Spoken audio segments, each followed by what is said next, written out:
ఏకవీరిక మాహూర్యం లేదా మహార్ నాందేడ్ జిల్లా మహారాష్ట్ర.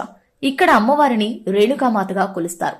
షిరిడీ నుండి ఈ మాతను దర్శించుకొనవచ్చు. మహారాష్ట్రలోని నాందేడ్ సమీపంలోని మాహోర్ క్షేత్రంలో వెలిసిన తల్లి ఏకవీరికాదేవి. దత్తాత్రేయుని జన్మస్థలం కూడా ఇదేనని నమ్మిక. దక్ష యజ్ఞంలో తనువు చాలించిన పార్వతీదేవి కుడిచేయి ఇక్కడ పడి ఏకవీరాదేవిగా భక్తుల పూజలందుకుంటోందని చెబుతారు. ఈ క్షేత్రంలో 3 కొండలుంటాయి.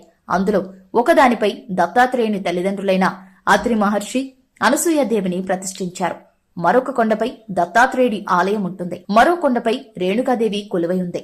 అయితే ఈ రేణుకాదేవినే ఏకవీరాదేవిగా పొరబడతారు బయట నుంచి వచ్చే భక్తులు. అసలైన ఆలయం మాహోర్కు 15 కిలోమీటర్ల దూరంలో ఉంటుంది.